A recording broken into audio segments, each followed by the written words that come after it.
Hey guys, welcome back to my channel. This is Sarah, none other than the apostate of Allah herself. There's a hair. Get off. Okay.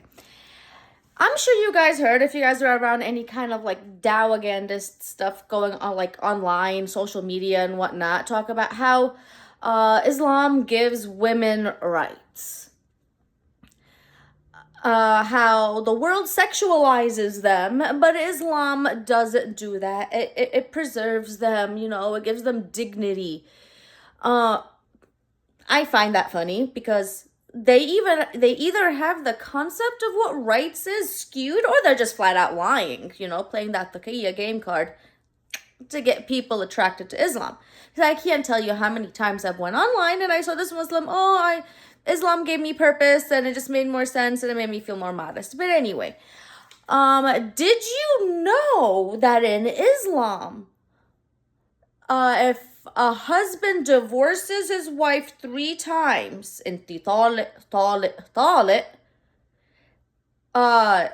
they are now, that's it, divorced completely in the eyes of Allah. And so let's say he goes and he changes his mind, that woman is now haram to him, forbidden to him. And the only way for him to get her back, if he ends up changing his mind and realize, wait, I did the whole divorce thing wrong, and I jumped the gun. Divorce is that's a whole nother video. The only way that he can get her back is if she marries another man and they consummate the marriage, and then the other guy's got to divorce her in order for him to be able to marry her again. You think I'm kidding? You think this is a joke? Here you go. All right.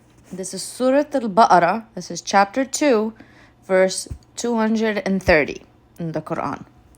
It reads, "So if a husband divorces his wife 3 times, then it is not lawful for him to remarry her until after she has married another man and then is divorced. Then it is permissible for them to reunite, as long as they feel they are able to maintain the limits of Allah. These are the limits set by Allah, which He makes clear for people of knowledge." And you thought I was kidding. I wish I was. I wish this was fake. Now here's this hadith in Sunan an-Nasa'i in the book of divorce. Okay, hadith 34:12, and the grade, Sahih. You have all the information here to look it up yourself.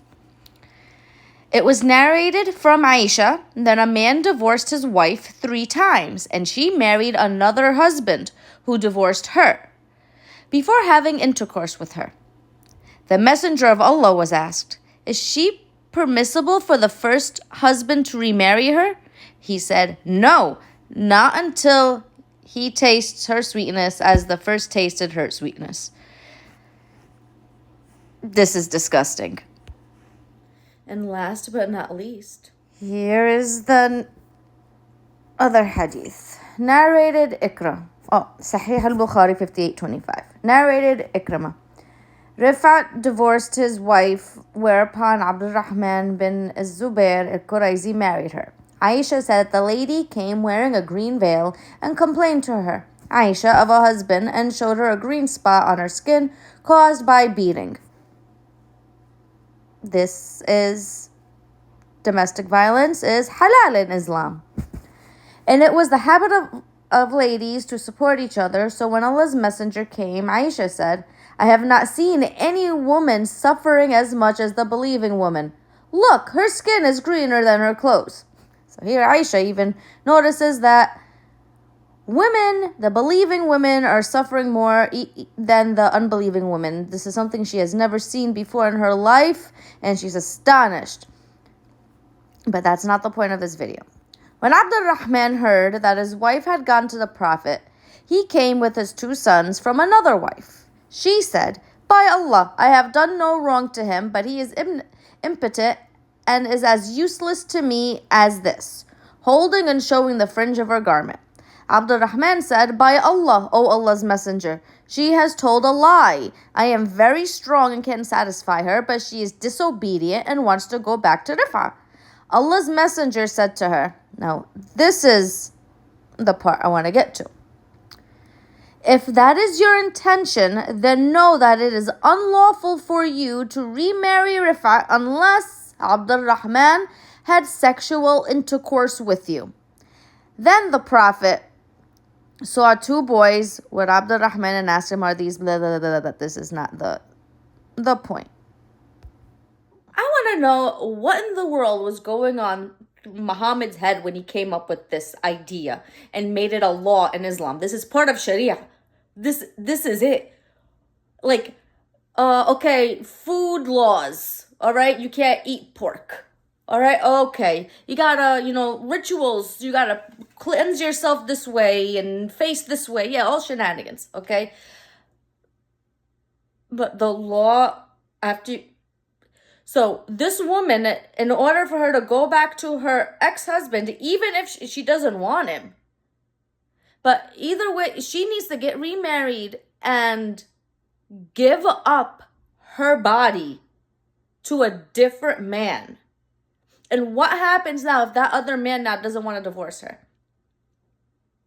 Now she's stuck with that other man that won't divorce her. And there's no such thing in Islam as marital rape. How is this giving rights to women? Explain this to me. I don't care the excuse of why this came up. This makes no sense. The excuse that I was given about this law was the following. They trusted this woman to this man, all right? And this man ended up divorcing her. So now in order for him to get her back, he needs to prove that he deserves her. Okay, why do we need another man in the mix? There's zero rights for women in Islam. This is it. This is abuse. Mental slavery. Like I said, I wish this was fake. Anyways, if you reached to the end of this video, can you please like the video and subscribe? I feel kind of like I didn't want to say that in my last videos because I feel like kind of corny, but I feel like I gotta. All right, so God bless.